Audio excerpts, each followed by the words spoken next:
ओम गण गणपतये नमो नमः। श्रीमद् वाल्मीकि रामायण उत्तरकांड 53वां सर्ग। श्री राम को कार्यार्थी पुरुषों की अपेक्षा से राजा नृग को मिलने वाले सांप की कथा सुनाकर लक्ष्मण को देखभाल के लिए आदेश देना। लक्ष्मण के उस अद्भुत वचन को सुनकर श्री रामचंद्र जी बड़े प्रसन्न हुए और इस प्रकार बोले, सौम्य, तुम बड़े बुद्धिमान हो। जैसे तुम मेरे मन का अनुसरण करने वाला हो, ऐसा भाई विशेषता इस समय मिलना कठिन है। शुभ लक्षण लक्ष्मण, अब मेरे मन में जो बात आता है उसे सुनो और सुनकर वैसा ही करो।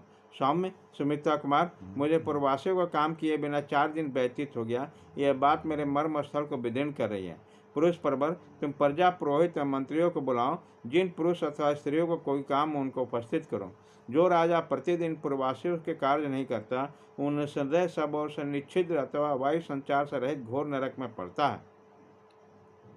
सुना जाता है कि पहले इस पृथ्वी पर नृग नाम से प्रसिद्ध एक महायशस्वी राजा राज करते थे। वो भूपाल बड़े ब्राह्मण भक्त, सत्यवादी तथा आचार विचार से पवित्र थे। उन नरदेव ने किसी समय पुष्कर तीर्थ में जाकर ब्राह्मणों को स्वर्ण से भूषित तथा बछड़े से युक्त 1 करोड़ गौवें दान दिए। निष्पाप लक्षण, उसी समय दूसरे गौवों के साथ एक दरिद्र उच्च वृत्ति से जीवन निर्वाह करने वाले अग्निहोत्री ब्राह्मण को बछड़े सहित गाय वहाँ चली आई और राजा ने संकल्प करके उसे किसी ब्राह्मण को दे दिया। वह बेचारा ब्राह्मण भूख से पीड़ित होकर उसी खोई हुई गाय को बहुत वर्षों तक सारे राज्यों में जहाँ तहाँ ढूंढता फिरा, परंतु उसे नहीं दिखाई दिया। अंत में एक दिन कनखल पहुंचकर उसने अपनी गाय एक ब्राह्मण के घर में देखी। वह निरोग और हष्टपुष्ट थी, किंतु उसका बछड़ा बहुत बड़ा हो गया। ब्राह्मण ने अपने रखे हुए सबला नाम से उसको पुकारा। सबले, आओ आओ। गौ ने उस स्वर को सुना। भूख से पीड़ित होकर उस ब्राह्मण को उस परिचित स्वर पहुँचाकर वह गौ आगे आगे जाते हुए उस अग्नितुल्य तेजस्वी ब्राह्मण के पीछे हो ली। जो ब्राह्मण उस दिन उसका पालन करता था, वह भी तुरंत उस गाय का पीछा करता हुआ गया और उन ब्राह्मणऋषि से बोला, ब्राह्मण, ये गौ मेरी है, मुझे राजाओं में श्रेष्ठ नृग ने मुझे दान में दिया है।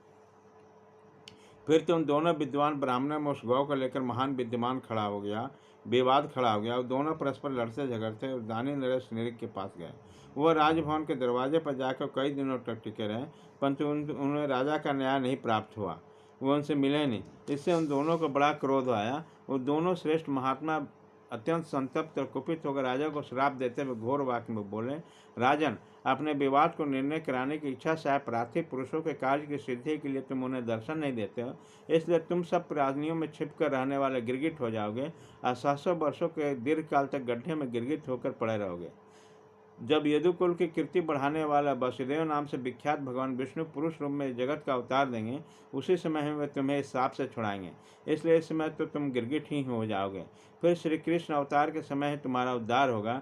कलयुग में उपस्थित होने से पहले महापराक्रमी नर और नारायण दोनों इस पृथ्वी का भार उतारने के लिए अवतीर्ण होंगे। इस प्रकार वो श्राप देकर दोनों ब्राह्मण शांत हो गए। उन्होंने उस बूढ़ी और दुबली गाय किसी ब्राह्मण को दे दी। इस प्रकार राजा नृग उस अत्यंत दारुण श्राप का उपभोग कर रहे थे। अतः कार्यार्थी पुरुष का विवाद यदि निर्णित न हो तो राजाओं के लिए महान दोष का प्राप्ति कराने वाला होता है। अतः कार्यार्थी मनुष्य शीघ्र मेरे सामने उपस्थित हो। प्रजा पालन रूपे पुण्य कर्म का फल क्या राजा को नहीं मिलता? अवश्य प्राप्त होता है। अतः सुमिंदा नंदन, तुम जाओ, राजद्वार पर प्रतीक्षा करो कि कौन कार्यार्थी पुरुष आ रहा है। इस प्रकार श्री वाल्मीकि निर्मित आर्ष रामायण आदि का आपके उत्तर कांड में 53वां सर्ग पूरा हुआ।